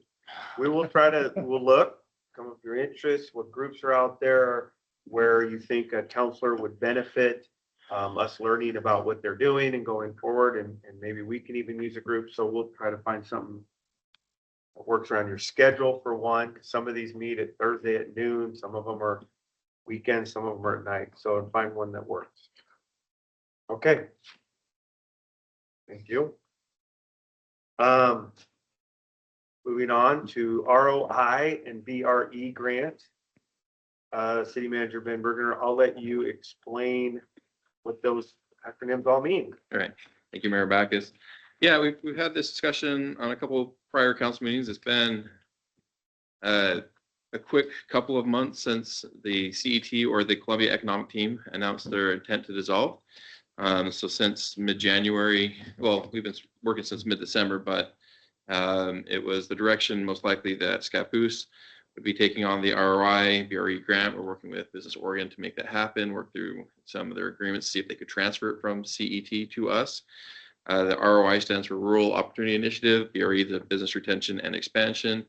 So that's really working with our local businesses and our county businesses to help with the programs that CET was already doing. They were doing some research to help better understand what is causing obstacles or what's going good for our businesses, how we can help them, looking for ways to get data so that we can better understand the issues that our businesses, both in Scappoose and countywide, face, so that we could then address them as well. And part of the grant this year is really focusing on the process in the planning departments, what those look like, coming up with a streamlined like document to show an easy way to go through the process, because a lot of smaller businesses have a hard time knowing what each city does and how that process works, and it can feel very, very cumbersome when you're brand new at it. So there's other things as part of that. Just it's continuing the efforts that Sierra Trask was working on before. We weren't able to get the grant language finalized for today's meeting, but I still wanted to move forward with getting approval from the council to move forward with getting that work. We already have the award approved from Business Oregon, and it's just their typical standard grant that they will be, pushing, sending me a document to copy. It's $105,000 for a biennium is what that grant would be. And just because this is time sensitive, we do want to get a person hired. They're waiting for this grant and the GROW grant to be approved from the council to move forward so we can get them hired. There are people in both those grants waiting for example, the GROW grant. There are a couple of businesses waiting for some technical assistance grants that were in the program, but we need staff to be able to fulfill those. So they've been waiting for a couple of months. We're trying to help them get whole with the programs they're working on. We do have the sub-grant agreement that we're going to send to St. Helens tomorrow as well. That's a number 11, but with 10, if the council is comfortable, I was hoping we could get approval to move forward with the grant as soon as I get the grant forward and getting that signed. Just knowing we have a good relationship with this organ, it's pretty standard agreement that we have otherwise as well. The GROW grant within the ROI and BRE, I mean, they're separate. So that the ROI BRE grant is through Business Oregon, and then the GROW grant, the Growing Rural Oregon, is a grant through the Fourth Family Foundation. So that one, St. Helens was awarded. They were originally awarded to and St. it was Helens. Really focused just on the city of St. Helens. Initially, and then they partnered with CET, and then they did it Greater St. Helens. There still was a preliminary focus on St. Helens because that's where it started, but they're really expanding into outside of there, including Scappoose. So having it here is a great opportunity as well to help get us more exposure to the benefits of that program, with the GROW focusing on finding funding. There's some GROW funding type opportunities to help businesses start and expand and get technical assistance and some coaching. So they each have their niches, but together we're making one full-time position who can do both of those.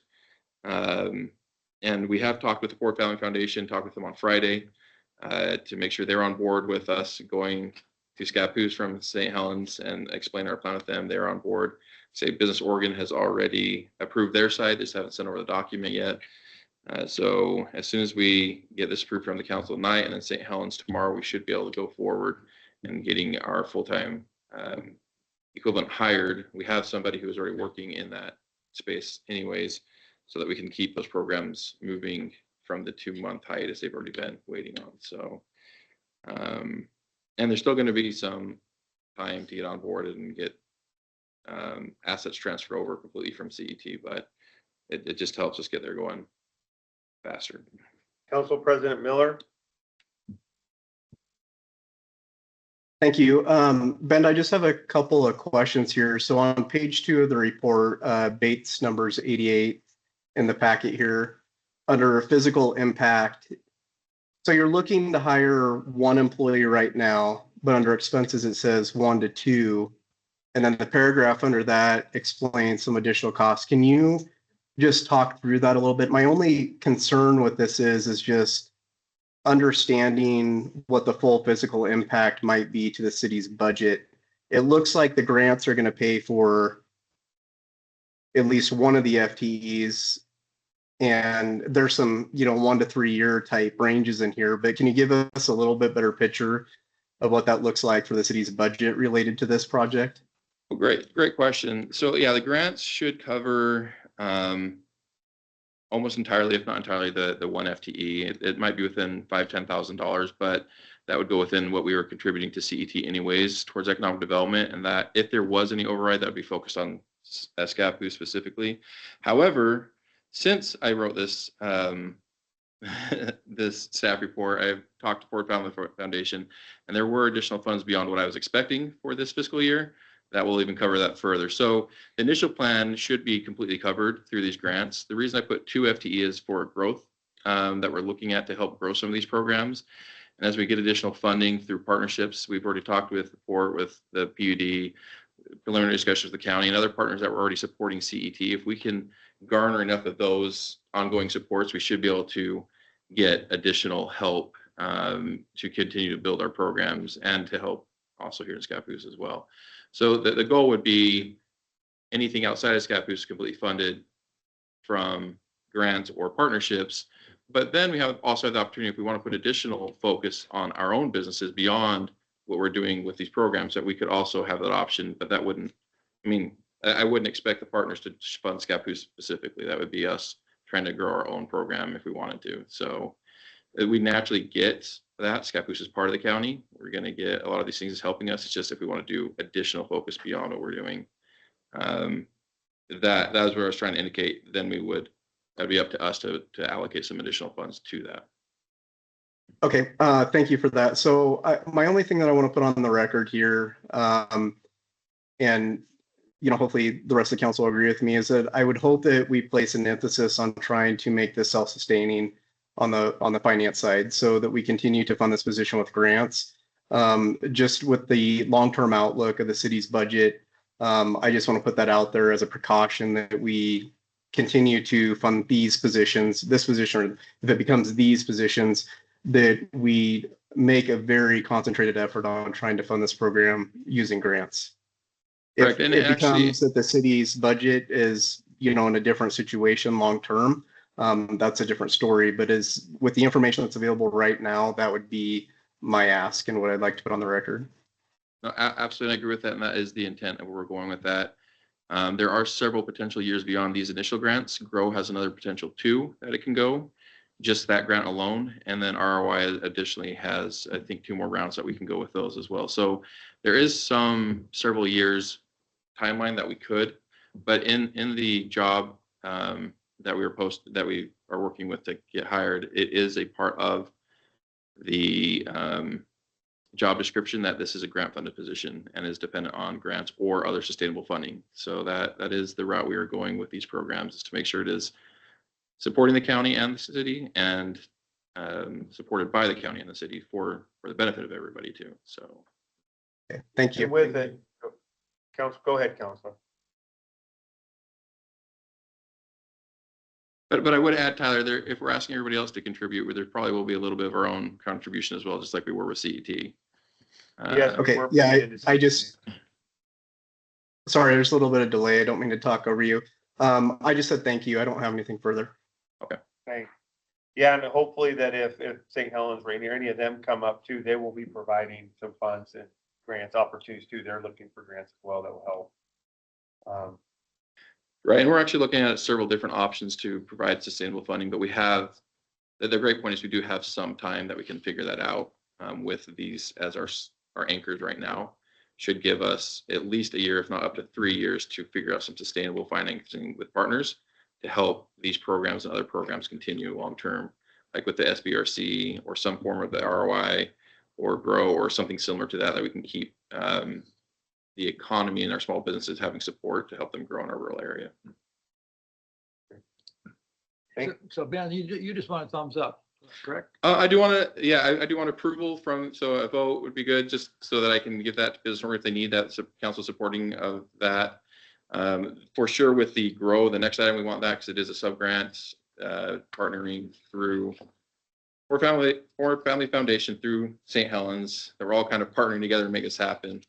We've already talked about this. I've had kind of consensus already supporting this. We wouldn't be moving forward otherwise, but to formalize this at this point, since we have those intent to actually move forward with these agreements, a vote on each of these would be super helpful. Before I entertain that, Councilor Santiago has a question. Yeah, thank you. So, Ben, my question, and I know maybe this is in the future, and I'm not sure if you thought about this. So I know that these grants, the cities right now is coming under the city, but do you see the programs kind of being away from city, like its own entity that eventually separates from the city, or do you see this these programs being as under the umbrella of the city in the future? The way that we're pursuing thus far would be the intent to have it under the city and continue to have the financing. The CET was separate from there, and it provided its own issues, which contributed to some of the dissolution where we already have administrative costs and other overhead. It makes it a little more financially feasible to continue compared to doing it independent. But we still have the same opportunity to do IGAs and partnerships with all the same memberships out there to continue. So it is important to work with all of our partners and continue and provide a service that they want to maintain. Otherwise, I could see them wanting a different option. But if we can continue to be good partners, provide a good product to both our city and the county, and grow it, there's no reason why it couldn't stay here long term. That would just be for the funders and for the other entities. They would want to see our results to make sure that it stayed here. Yeah, no, I support, I mean, obviously, economic development, I support it completely. I just want to make sure that we don't get stuck with other cities saying that, well, because we would have preference, or we're trying to grab everything, all the funding to support just Scappoose, because some of these grants are, county-wide. And we want to make sure that also, as city council member, I really don't want to take that time away from staff, short and, a small and mighty staff, and extend that too. So there's concerns. I can see the vision and I appreciate that. But at the other side of the coin, I see those types of concerns. So we just need to make sure that we address them. And yeah, I just wanted to point them out. Absolutely. Yeah, it takes a coordinated effort. We did similar stuff, not with economic development, but with Hermiston. We partnered with several cities to do a Hermiston IT group. Very similar. It's a service base. As long as we're providing that service, they were able to grow it. We're able to grow up to, like, I don't remember what they said last time, 15 cities or 15 organizations in multiple counties. Like, it is a possibility, but the ultimate crux of it is also helps Hermiston. Like, that they house that because they needed an IT department. we have a lot of our own economic development priorities. It's nice to have that here in-house to help ourselves, but we need to be providing that service to the county as a whole as well. It is possible to marriage the two together so that we are getting a benefit, but also helping the county in a way that we're not taking away from those opportunities. We're collaborating, because really with economic development, it's kind of that tide rises all ships. Anything we help in St. Helens is helping us as well. Anything we're helping here helps in St. Helens, helping in Rainier, Class Night, anything in the county is just really helping build that business engine of the county to continue to attract, retain, and grow our own economic culture, which you don't see a lot in rural counties unless you have somebody taking that coordinated effort to do it.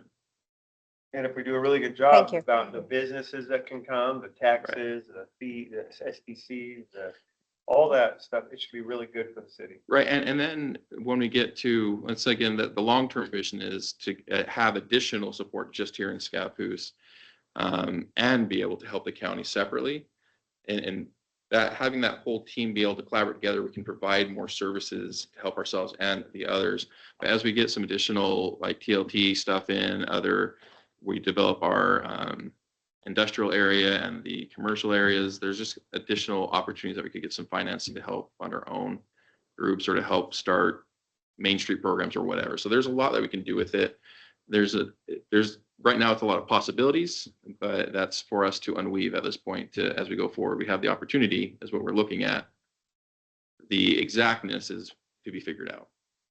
Whereas we had with Columbia Economic Team, like the Industrial Commerce Center, a lot, they would be working with Business Oregon and hearing about all these companies all around the world that might be interested.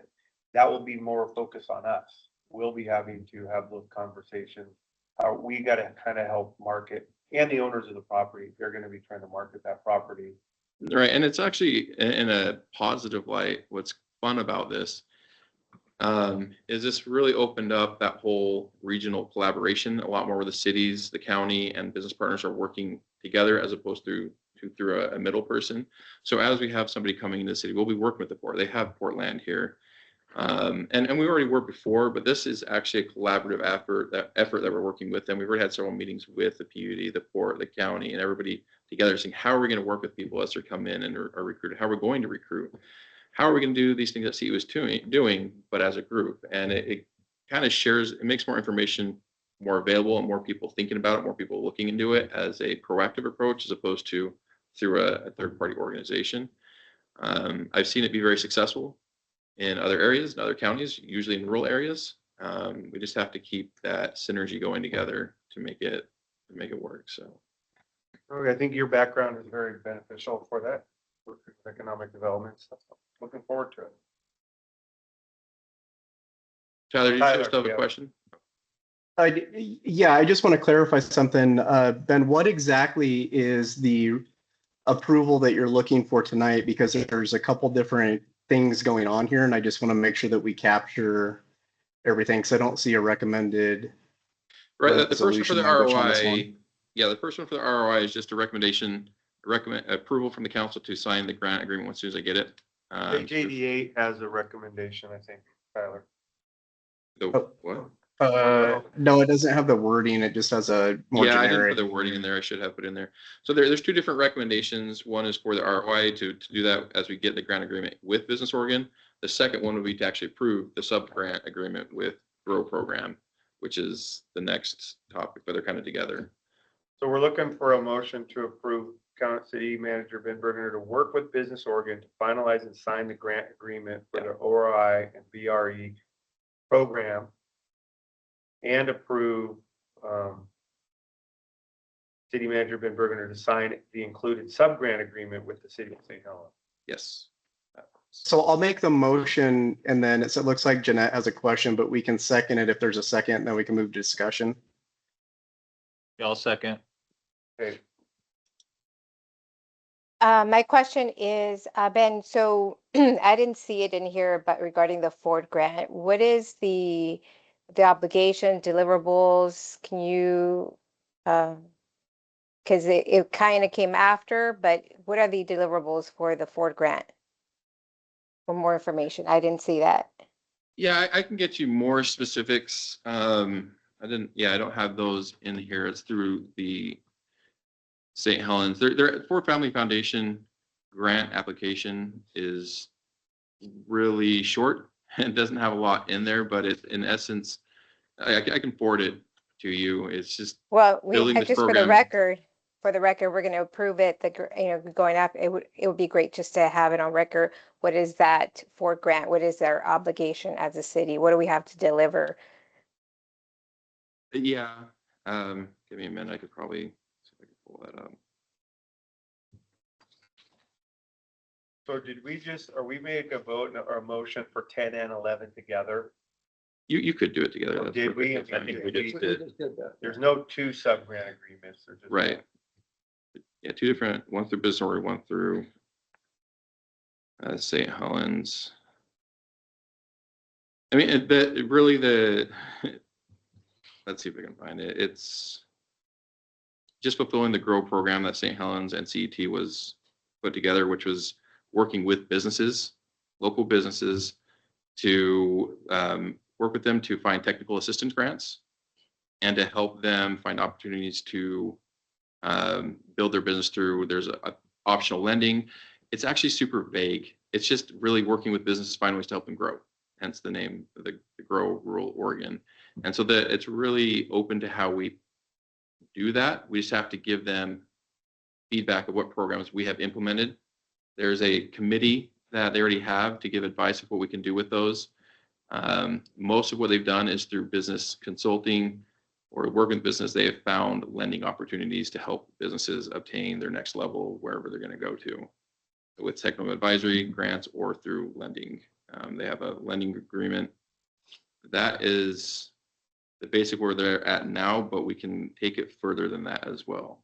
It's kind of a cooperative with Ford Family Foundation of how do we help our businesses get the resources they need to grow. Okay, and they didn't specify number of businesses and is this for the whole county, correct? It's for the GROW one is Greater St. Helens area. So that's Scappoose, Columbia City, Warren, just the area surrounding. I mean, they could be interpreted probably up to the entire county as well, but it specifically says the Greater St. Helens area. Trying to find their one page that they sent for their agreement. Yeah, if you could get more there's no information match. to us. Yeah, and there's no match. No match. Nope. Okay. Nope. They just provide the funding to look for ways to spur growth. Yeah, if we could learn a little bit more about those as we're out with community and if people can take advantage, it'd be great for us to understand a little bit more about Thank what you. GROW is, who it's for. Same with ROI. Yeah, we should have grabbed Jason while he's here. He ran it. And Sierra Trask, she'll be working with us. She did it before. And so she understands the details of it as well. But yeah, it really isn't as specific as you're probably looking for in both the agreement and the direction. It's very broad. Developing entrepreneurial ecosystems in rural communities throughout the state. Whatever that is. Right. Sounds Okay. awesome. All right, are we good? If we have any more discussion, question? Seeing none, I have a motion by Council President Miller and a second by Councilor Marquis. All those in favor, state by saying aye. Aye. Hi. Opposed, same sign. Motion carried. We'll keep us apprised. It'll be interesting to see how those work. So that also included number 11. We voted on the GROW sub-grant agreement as well. Okay. Moving on with count right now, because we did so much business tonight, we have nothing on the agenda set for March 2nd that's pressing. Has anything changed? City manager, March 2nd, okay, still nothing. Yeah. So we're looking to cancel that meeting. Yeah, we've got the ATM, the annual town meeting that weekend. Just getting ready for that. We'll have a long day there. It will, yeah. Just like we canceled our last meeting, but we had an all-day retreat, real important goal setting. I think it went really well. And because we were able to get all this business, looking for a motion to cancel March 2nd meeting. Mr. Mayor, I'll motion to cancel the March 2nd meeting. Councilor Marquis makes a motion to cancel March 2nd, 2026 city council meeting. Any seconds? Second. Second by Councilor Haugen. Any discussion? Seeing none, all those in favor state by saying aye. Aye. Opposed? Motion carries. Thank you. Now we're on the calendar.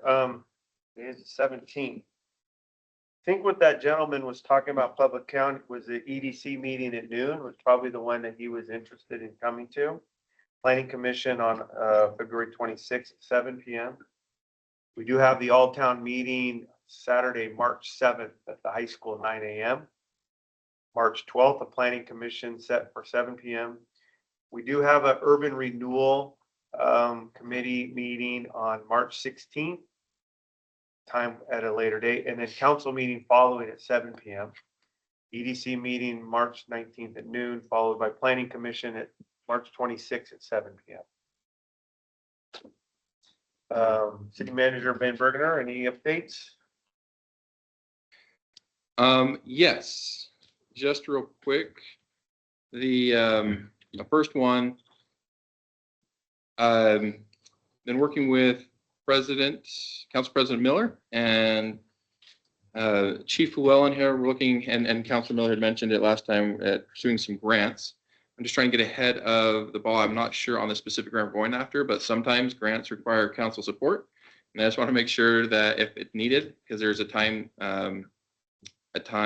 window on this current grant for radios that we're going after, and we're going to co-op with Columbia City and Benoni is what we're looking at for this first grant, that we can just get a motion that council supports us going after these grants, work with them, and then we can sign whatever grant agreements we need.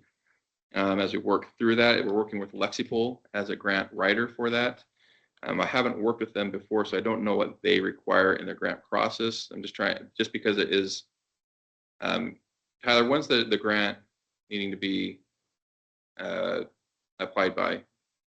They extended the deadline. So the grant is called the Oregon Innovation and Intervention Fund, and it's through the Oregon Criminal Justice Commission. So that is the actual grant that Lexipol has identified as meeting the criteria for the new radio equipment that the various agencies need, to include Scappoose Police Department. And the due date was extended just recently to March 15, 2026. Okay.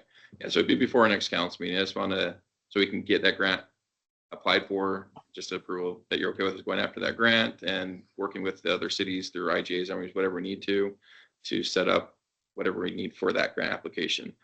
Once we do get the grant, this will still come back to the council anyways to actually go through purchasing and anything else for actual spending of stuff. But just because of what I've experienced with prior grants, it's always good to have that council support behind it. Council President Miller, what is your take on a good opportunity to apply for the grant? Yeah, so this grant has a max award per application of $400,000, and the Scappoose Police Department and all the other law enforcement agencies as the initial goal, new radio equipment, but that exceeded over $1 million to be able to do that. And so what we did was we looked at the different agencies and what their radio quantity needs were. And through that, that is where Scappoose, City of Benoni Police Department, and Columbia City were included in this first phase because their radio total, basically in total being just under 400,000, which is, the max that we can go. So but yeah, otherwise, to answer your question, Mayor, if we didn't have or we don't get grant funds for this, the cost of the city to replace the police department's radios would be in excess of $250,000 alone. Okay, I would ask then for a motion to support City Manager Ben Bergener in applying for a grant for the radios. Yeah, and working with the partner cities, because it will be this one will be, with two other entities as well. You want a motion? One thing I'll thumbs up. One thing I'll add really quick too is these radios are actually multiband radios, which means they will work on any future system that the county ends up going to. So we are future proofed. The other thing that I found really interesting in doing this project too is Columbia County is actually within a UASI region, and I can't remember exactly what UASI stands for right now off the top of my head. Let me look it up. Urban Area Security Initiative. There's 4 counties in our region, and that is Columbia County, Multnomah County, Clark County, and Washington County. And what's really interesting about that is that all of those other counties have the ability to communicate with their current radio equipment with one another. However, Columbia County is the only one that currently the users are the different public safety agencies, at least law enforcement agencies, are the only ones that don't have the ability to communicate within their own UASI region. So it's really interesting that one of the points of the UASI region is support to different counties, meaning Multnomah County could come help us, we can go help them type of thing. There's a whole plan around it, but it's just really interesting that we have that plan, but yet we have really no way to communicate with them or vice versa. So this is something that's rather critical for that plan to even work.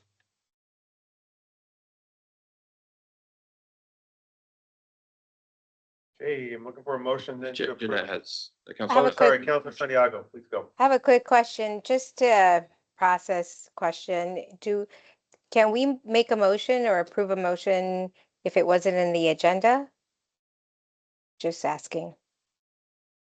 You can. Ben, can you remind me, was this a request for an official action, or is it just a thumbs up for now? Really, I just want it on the record in case the grant requires initial, council's been notified and they're okay with that. If they do require a resolution, we'll bring it back. But I don't know with your grant process with these particular, this fund or what they're going to require.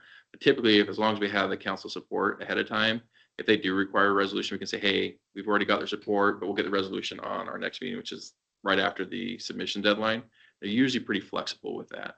So I just wanted to think ahead of time. So a thumbs up, a consensus, just something in the record saying we support moving forward with this idea and working with our partner agencies to go after this grant is all I'm really needing right now.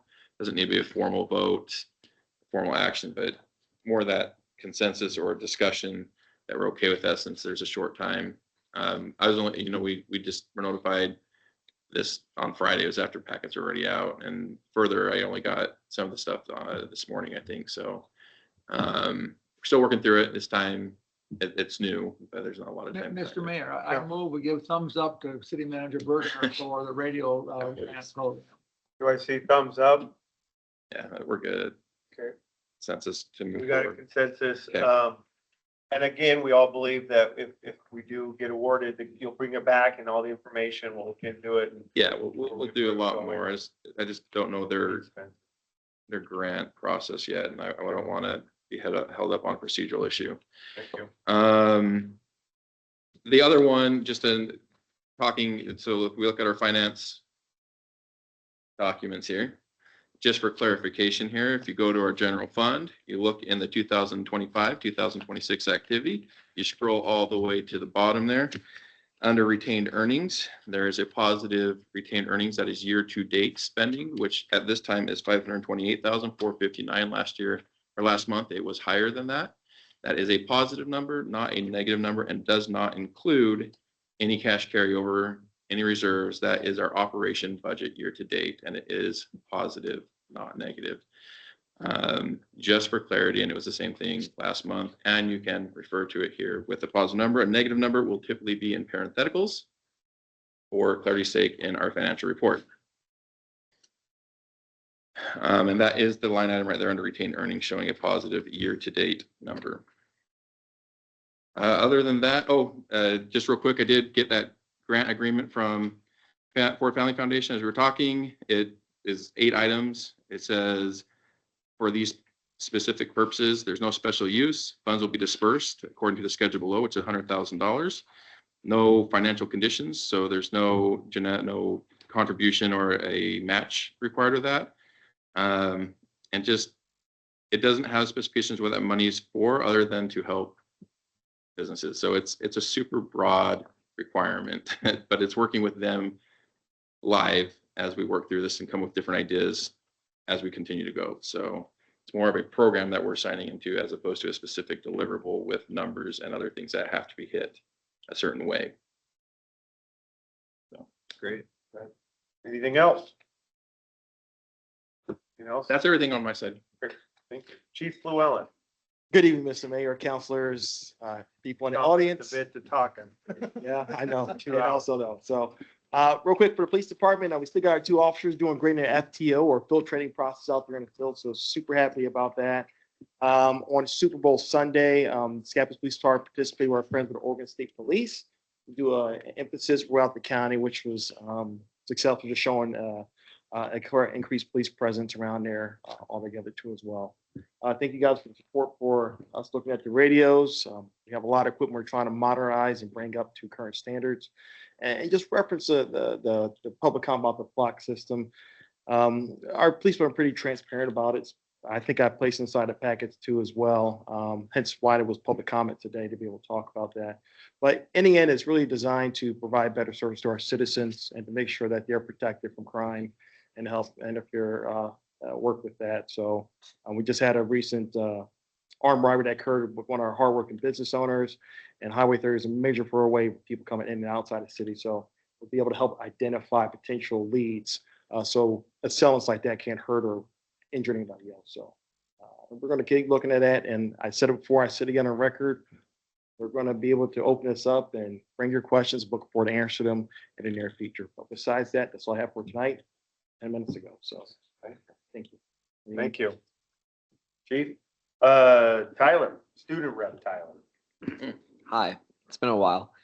I'm sorry, Tyler. Before you move on, I have a question for the chief. Is that okay?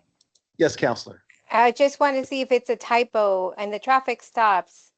Last year, 2025 was 132, and then this in January, I know we're only halfway there, but it's 13?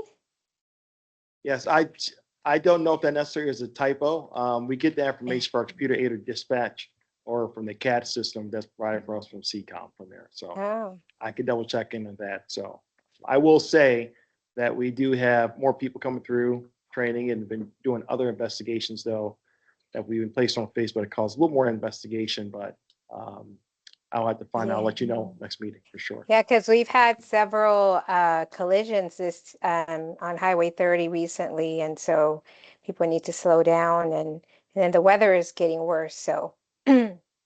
Right. And a lot of those collisions are outside of City of Scappoose, but we still respond to those regardless as well. So Okay, thank you.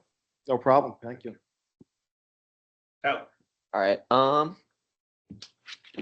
Looking back, January we had a interest meeting for people, youth council stuff.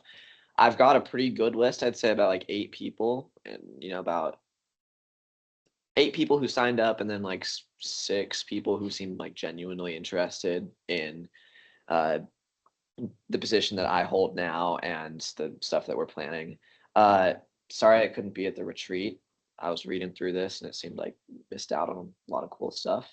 I'm not sure if my statement was read. at the retreat. I summarized it. You summarized it. Okay.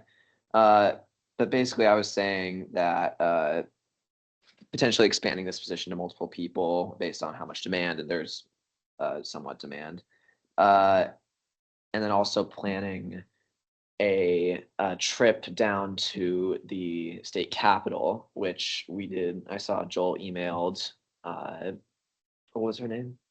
Mulvihill, Patty Mulvihill. Patty Mulvihill, trying to get something coordinated. I have not heard a response.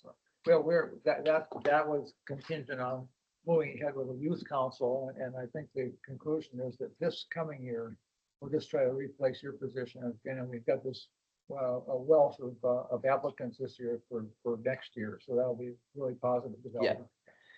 And so that's part of that too, but also part of getting these people actually engaged, because I have the list of names, but who knows if they're going to stick around.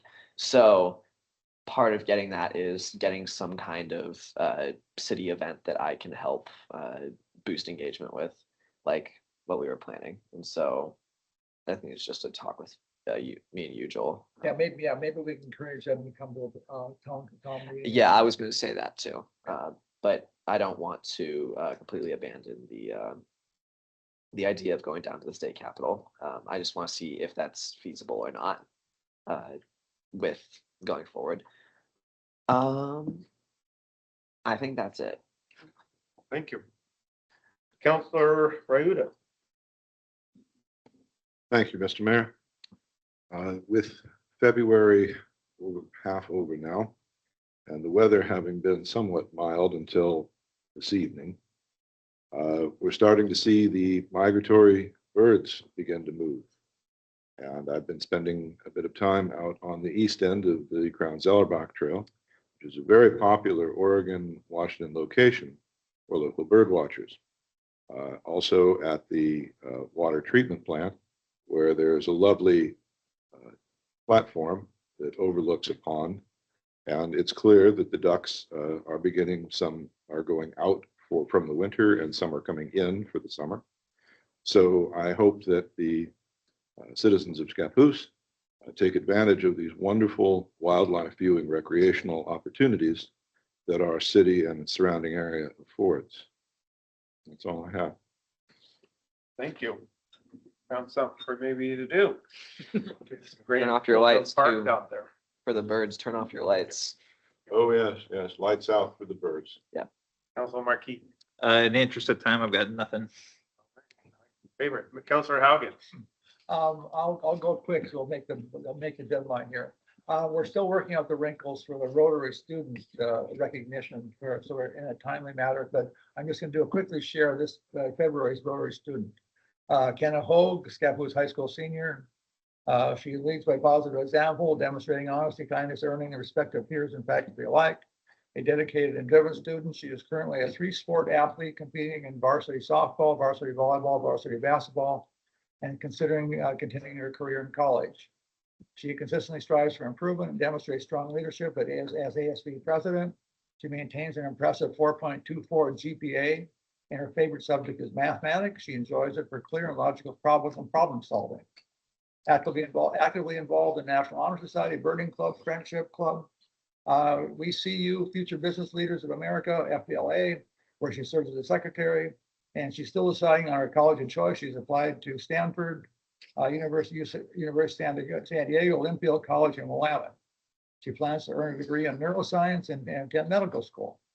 An impressive student. Great, thank you. Councilor Holmes. Yeah, I'll just give a quick update on the CERT group that's coming along very nicely. We're meeting monthly now. I think it's the third Tuesday of every month. Last Tuesday of every Last month, Tuesday of Counselor, every correct. Yep. The group continues to expand and roles and responsibilities are being defined. So I would say the group's coming along very nicely and appreciate Chief's leadership on it. Thank you. Councilor Santiago. Yes, thank you. Oh, sorry, 1 second. Sorry. Where's my camera? Okay. So thank you. I don't have anything. I just said that I just want to say great. We had a great retreat, and I'm looking forward to the upcoming year. That's it. Thank you. Council President Miller. Yeah, just real quick, I do want to touch on the public records comment that was made earlier. I think City Manager already discussed a little bit about the budget topic, but the Oregon Public Records Law does require that the requester provide a detailed description of the records being requested. And the reason for that is because they need to know what they're looking for. The custodian of the record needs to know what they're looking for. Related to that is the fact that the city or any government entity can charge for the time that it takes to locate those records.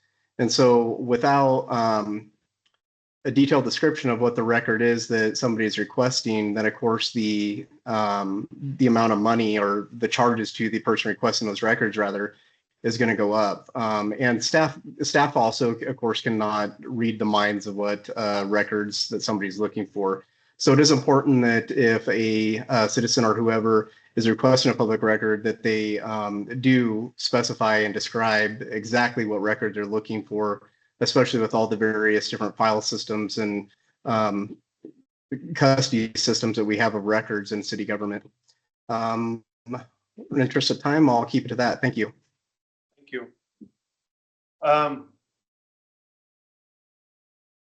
Want to thank all you for coming tonight. A minute and a half. No, I appreciate it. Thank you. Meeting adjourned. Well done, Scott.